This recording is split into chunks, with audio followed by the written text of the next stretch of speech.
Hello everyone. അപ്പൊ നിങ്ങൾ എല്ലാവരും 2025 JEE എക്സാമിന് വേണ്ടി തയ്യാറെടുത്ത് തുടങ്ങിയിട്ടുണ്ടാവും അല്ലേ? അപ്പൊ ഈ JEE എക്സാം നമ്മൾ മെയിൻ ആയിട്ട് ഫോക്കസ് ചെയ്യുന്നത് എന്തിനു വേണ്ടിയിട്ടാണ്? ഇന്ത്യയിലെ ഏറ്റവും പ്രീമിയർ ഇൻസ്റ്റിറ്റ്യൂട്ടുകളായ IITസിലും NITസിലും എത്തിച്ചേരുക എന്നുള്ള ആഗ്രഹത്തോടു കൂടിയായിരിക്കും നമ്മൾ JEE എക്സാമിന് വേണ്ടി തയ്യാറെടുക്കുന്നത്. അപ്പം എന്താണ് ഈ IITസും എന്താണ് NITസും? IITs എന്ന് പറയുന്നത് ഇന്ത്യൻ ഇൻസ്റ്റിറ്റ്യൂട്ട് ഓഫ് ടെക്നോളജീസും NITs എന്ന് പറയുന്നത് നാഷണൽ ഇൻസ്റ്റിറ്റ്യൂട്ട് ഓഫ് ടെക്നോളജീസുമാണ്. അപ്പോൾ എന്താണ് ഈ പ്രീമിയർ ഇൻസ്റ്റിറ്റ്യൂട്ടുകളിൽ പഠിക്കുന്നതിനുള്ള ഗുണം എന്ന് പറയുന്നത്? നമ്മൾ സാധാരണ ഒരു എഞ്ചിനീയറിംഗ് കോളേജിൽ എഞ്ചിനീയറിംഗ് ബ്രാഞ്ചുകളൊക്കെ പഠിച്ചതിന് ശേഷം 4 വർഷത്തെ BTech ഡിഗ്രി പൂർത്തിയാക്കി പുറത്തു വരുമ്പോൾ നമുക്ക് ക്യാമ്പസ് പ്ലേസ്മെന്റ് എന്ന് പറഞ്ഞ വലിയൊരു കാര്യമാണ് നമ്മളെ കാത്തിരിക്കുന്നത്.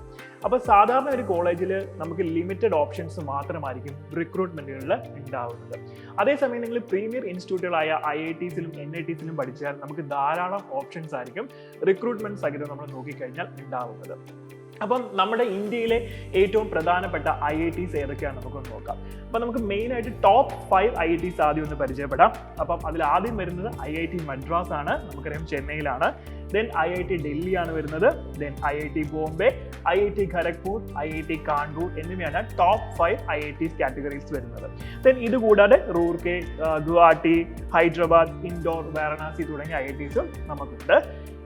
നെക്സ്റ്റ് നമ്മൾ നോക്കുന്നത് NITs ആണ്, നാഷണൽ ഇൻസ്റ്റിറ്റ്യൂട്ട് ഓഫ് ടെക്നോളജീസ്. അപ്പോൾ ഇതിൽ വരുന്ന ടോപ്പ് NITs ഏതൊക്കെയാണ് നമുക്ക് നോക്കാം. ആദ്യം വരുന്നത് NIT ട്രിച്ചി ആണ്. Then NIT Rourkela, NIT Karnataka, then NIT Warangal. Then അടുത്ത വരുന്ന നമ്മുടെ കേരളത്തിലെ സ്വന്തം NIT ആയ NIT കാലിക്കറ്റ് ആണ്. നമുക്കറിയാം, നമ്മൾ സാധാരണ ഒരു എഞ്ചിനീയറിംഗ് കോളേജിലേക്ക് ചെന്ന് കഴിഞ്ഞാൽ നമുക്ക് കൺവെൻഷനൽ ആയിട്ടുള്ള കുറേ എഞ്ചിനീയറിംഗ് ബ്രാഞ്ചുകളെ പറ്റി അറിയാം അല്ലേ? ഏതൊക്കെയാണ്? ഉദാഹരണം പറഞ്ഞാൽ computer science engineering, electrical and electronics engineering, electronics and communication engineering, mechanical engineering, civil engineering തുടങ്ങിയ കൺവെൻഷനൽ എഞ്ചിനീയറിംഗ് ബ്രാഞ്ചുകളെ പറ്റി നമുക്ക് അറിയാം അല്ലേ? നിങ്ങൾ കേട്ടിട്ടുണ്ടാവും.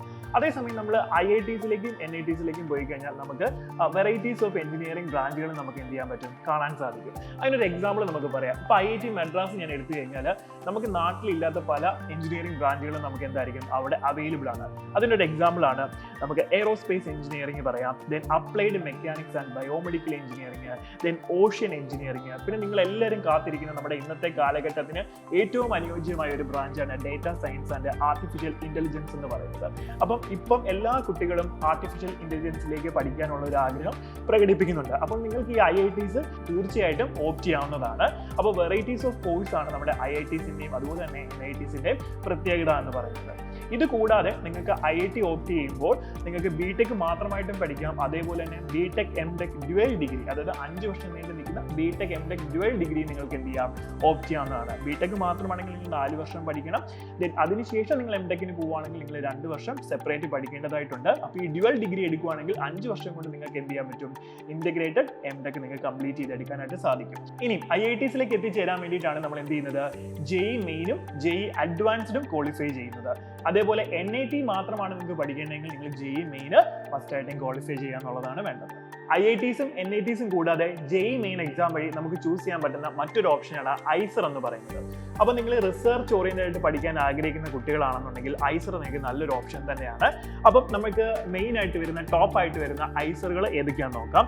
കൊൽക്കത്ത, പൂനെ, മൊഹാലി, ഭോപ്പാൽ, ദെൻ ട്രിവാൻഡ്രം, തിരുപ്പതി, ബെർഹംപൂർ എന്നിവയാണ് നമുക്ക് ടോപ്പ് ആയിട്ടുള്ള IISER എന്ന് പറയുന്നത്. ഇനി ഇത് കൂടാതെ നിങ്ങൾക്ക് ഒരു പ്രൈവറ്റ് കോളേജിൽ തന്നെ BTech ഒരു NIT സ്റ്റാൻഡേർഡിൽ തന്നെ പഠിക്കണമെന്നുണ്ടെങ്കിൽ അതിന് നിങ്ങൾക്ക് ഏറ്റവും ഉചിതമായ ഒരു ഓപ്ഷനാണ് BITS എന്ന് പറയുന്നത്, ബിർള ഇൻസ്റ്റിറ്റ്യൂട്ട് ഓഫ് ടെക്നോളജി. അപ്പോൾ BITSൽ നിങ്ങൾക്ക് അഡ്മിഷൻ നേടണമെന്നുണ്ടെങ്കിൽ നിങ്ങൾ BITSAT എന്ന് പറഞ്ഞ എൻട്രൻസ് എക്സാമിനേഷൻ പാസ് ആവേണ്ടതായിട്ടുണ്ട്. അപ്പോൾ അത് ഏകദേശം JEE മോഡൽ തന്നെയുള്ള ഒരു എക്സാം തന്നെ ആയിരിക്കും BITSATന്റെ എക്സാം എന്ന് പറയുന്നത്. അപ്പോൾ BITS പിലാനിയാണ് നമുക്ക് ഇന്ത്യയിൽ അവൈലബിൾ ആയിട്ടുള്ള ഒരു ഓപ്ഷൻ എന്ന് പറയുന്നത്. അപ്പം അത് വേണമെങ്കിൽ നിങ്ങൾക്ക് എന്ത് ചെയ്യാൻ സാധിക്കും? ഓപ്റ്റ് ചെയ്യാനായിട്ട് പറ്റും. ഇനി നിങ്ങൾക്ക് സ്പേസ് റിലേറ്റഡ് ആയിട്ടുള്ള കാര്യങ്ങളാണ് പഠിക്കാൻ ആഗ്രഹം എന്നുണ്ടെങ്കിൽ അതിന് നിങ്ങൾക്ക് ഏറ്റവും ഉചിതമായ ഒരു ഓപ്ഷനാണ് നമ്മുടെ ട്രിവാൻഡ്രത്തുള്ള Indian institute of space science and technology എന്ന് പറയുന്നത്, അല്ലെങ്കിൽ IIST എന്ന് പറയുന്നത്. അപ്പം ഇത്രയും ഓപ്ഷൻസ് ആണ് നമുക്ക് JEE മെയിൻ അല്ലെങ്കിൽ JEE അഡ്വാൻസിലും ക്വാളിഫൈ ചെയ്താൽ നമ്മുടെ മുന്നിലുള്ളത്.